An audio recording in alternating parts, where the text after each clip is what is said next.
Olá, irmãos! Chegamos a mais uma carta de amor de Jesus às igrejas de Apocalipse. Agora, a carta de Jesus para a igreja de Pérgamo.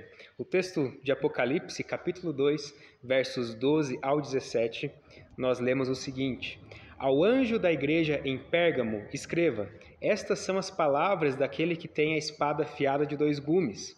Sei onde você vive, onde está o trono de Satanás.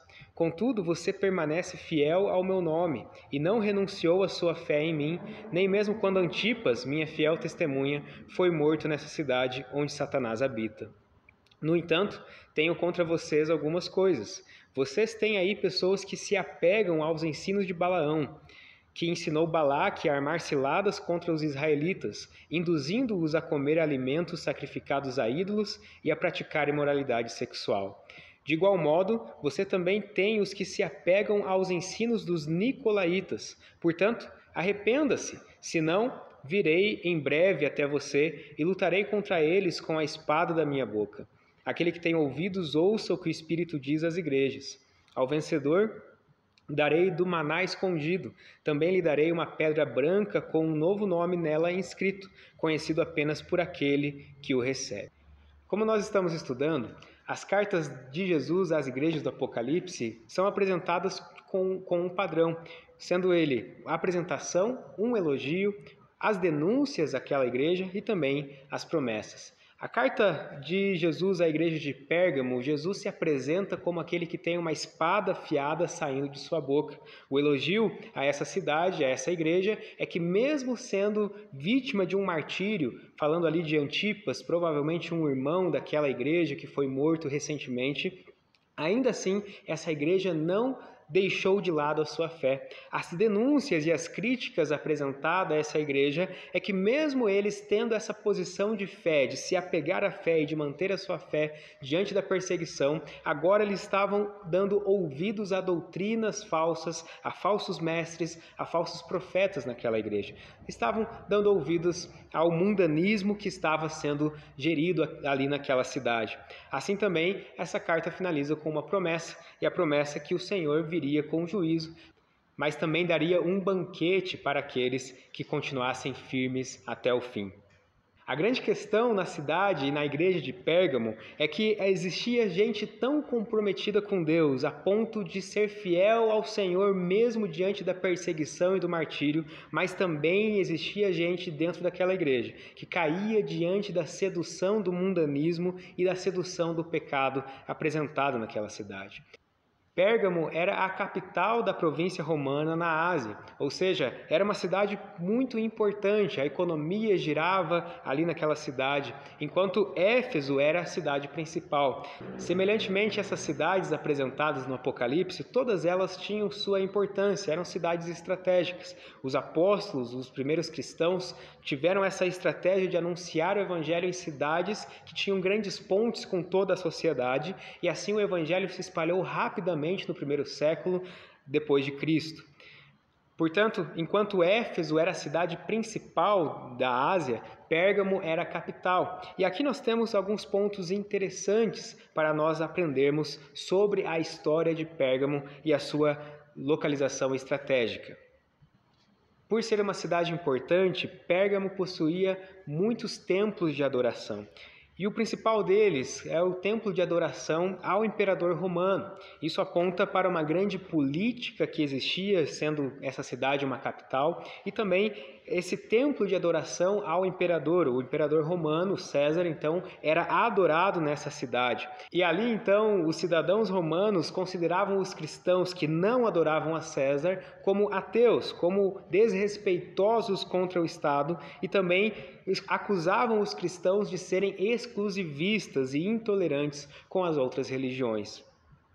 Assim também, dentro da cidade de Pérgamo, havia uma grande biblioteca apontando para uma grande intelectualidade ali naquela cidade, porém uma intelectualidade longe e afastada do Senhor.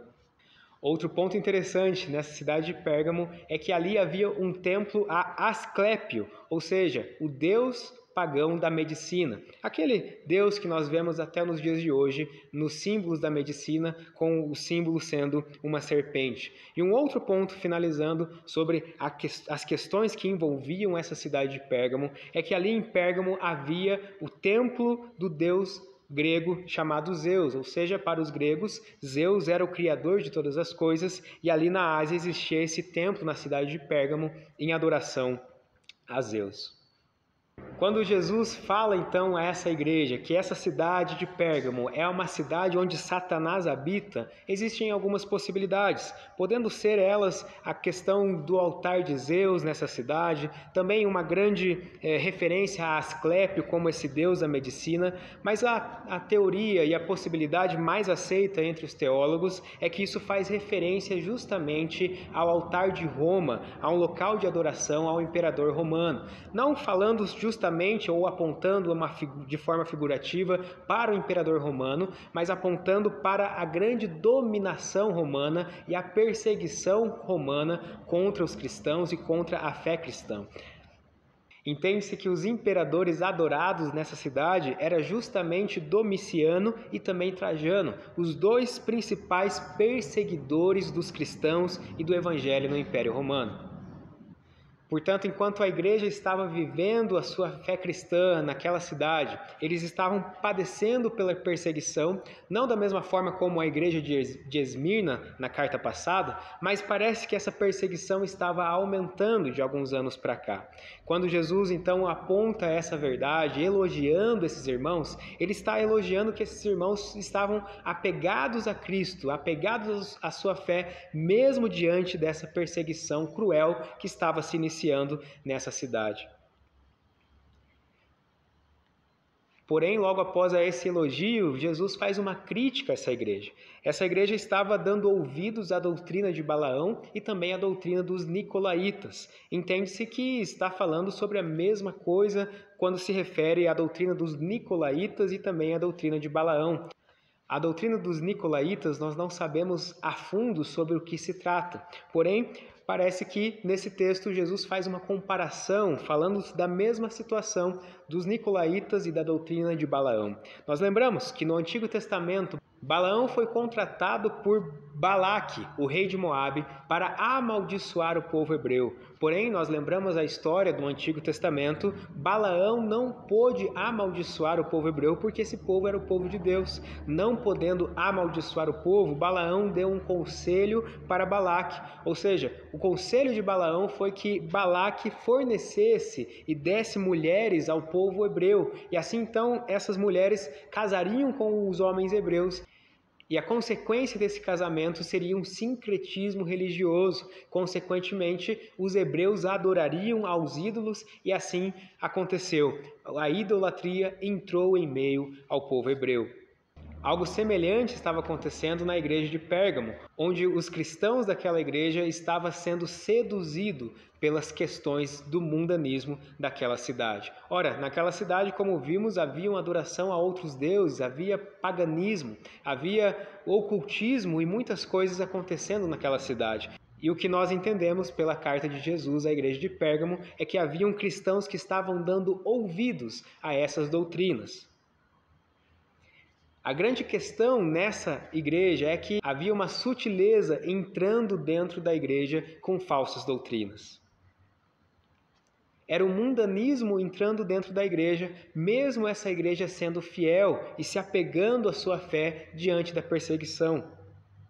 Em outras palavras, Pérgamo estava se misturando com o mundo e perdendo o senso da verdade. Essa espada de dois gumes aponta que Jesus tem o poder do juízo, acima do juízo de Roma, mesmo ela sendo a grande potência política da época, ou acima do príncipe desse mundo, de Satanás que habitava naquela cidade. A espada de dois gumes que sai da boca de Jesus é uma espada que exerce o poder do juízo, acima desses tronos que estão ali naquela cidade. A espada de dois gumes é a espada que tem o poder de discernir a verdade, conforme Hebreus capítulo 4, verso 12, e também de punir o mal mesmo dentro da igreja, conforme Romanos capítulo 13, verso de número 4. Jesus continua e agora traz uma promessa, dizendo que ao vencedor daria de comer ao maná. E esse maná pode ter alguns significados. Ou seja, o primeiro deles é um contraste entre a comida celestial que desceu do céu, a comida espiritual disponível a todos os vencedores, a todos os eleitos, porém escondido do resto do mundo, daqueles que não conheceram a salvação. Uma outra referência pode estar contida em Jesus Cristo como o pão da vida, que se revelou aos salvos e que se mantém escondido dos não salvos. O maná oferecido por Jesus, esse maná escondido aos vencedores, está provavelmente fazendo uma referência ao maná que ele dá à sua igreja, em contraste com as festas oferecidas aos ídolos e aos banquetes oferecidos nos cultos pagãos. Assim também, Jesus continua na sua promessa dizendo que ao vencedor daria uma pedra branca escrita com um novo nome. E esse significado pode apontar para um costume de utilizar pequenas pedras como ingresso na antiguidade. Ou seja, naquela época recente existia essa cultura, esse costume de onde alguém que estava convidado a uma festa tinha uma pedra e essa pedra então valia como um ingresso para entrar naquela festa e aquela festa então com grandes banquetes. E um detalhe é que esse esse ingresso era fornecido para um vencedor de um jogo, um vencedor de um esporte, um vencedor de alguma competição daquela época. Outras referências podem estar apontando para a joia do peitoral do sacerdote, cujas pedras estavam escritos os nomes das tribos de Israel, ou também pode se referir aos julgamentos, onde naquela época utilizavam uma pedra branca para depositar em uma urna, onde aquele voto seria um voto de absolvição, ou uma pedra preta depositada em uma urna, onde aquele voto no julgamento seria um voto de condenação. Concluindo, irmãos, nós temos algumas aplicações para os nossos dias de hoje. Assim como aquela igreja estava se iludindo com o mundanismo presente naquela sociedade, hoje nós temos também que vigiar como cristãos para não sermos seduzidos com os enganos da nossa época. E aqui eu destaco 3 lições para a nossa reflexão. A primeira delas é vigiar e orar, conforme Jesus ensinou. Lembramos que no Jardim do Éden, a serpente foi astuta e seduziu a primeira humanidade a pecar e então o pecado entrou no mundo. Lembramos também que Satanás tentou persuadir Jesus, fazendo ali uma sedução das coisas que aparentemente seriam corretas. Jesus estava com fome e não há nada de errado em comer um pão. Porém, não era o propósito de Jesus, em meio ao deserto, em meio ao seu jejum, em meio à sua consagração a Deus, desviar do foco. Satanás tentou persuadir Jesus por meio de uma sutileza, por meio de uma sedução. Assim também, o mundo tenta seduzir a igreja nos dias de hoje. O pós-modernismo tem afetado a nossa sociedade e as perguntas sobre o que há de errado nisso, ou o que há de errado naquilo, ou o que está de errado de nós praticarmos essas coisas se a sociedade está fazendo assim. O pós-modernismo é um dos grandes vilões da nossa sociedade e da igreja em nossa época. E a segunda lição, irmãos, é que nós precisamos permitir que a espada afiada que sai da boca de Jesus tenha ação e tenha liberdade em nossa vida para discernir os nossos pensamentos e as nossas intenções, as intenções do nosso coração. Essa espada de 2 gumes é capaz de discernir, de dividir juntas e medulas e de discernir quem nós somos e quem nós somos em Cristo Jesus. O Salmo de número 139, versos 23 ao 24, diz assim: Sonda-me, ó Deus, e conhece meu coração. Prova-me e conhece as minhas inquietações. Vê se em minha conduta algo te ofende e dirige-me pelo caminho eterno. Que assim seja o nosso coração, aberto para a ação da sua palavra, para permanecermos fiéis ao Senhor, mesmo diante das perseguições, mas também daquilo que é sedução desse mundo, para nos afastar da fé em Cristo e daquilo que de fato edifica a vida da igreja. Que seja assim, em nome de Jesus. Pai, nós te louvamos por essa palavra, te louvamos porque o Senhor é um Deus que tem palavra afiada, uma espada afiada que é capaz de discernir os nossos pensamentos e as nossas intenções. Nós oramos para que o Senhor nos abençoe, Nos abençoe a sermos fiéis a Ti, mesmo diante de perseguições, mas também a sermos fiéis a Ti, diante das seduções do mundo. Nos ajuda, Deus, a permanecermos fiéis em todas as frentes. Nos ajuda, Deus, a permanecer fiéis em obediência à Sua palavra e à Sua vontade, todos os dias da nossa vida. O nosso desejo é Te adorar, é Te servir e é ver o Seu nome sendo glorificado. Seja assim em nossa vida, em nome de Jesus. Amém.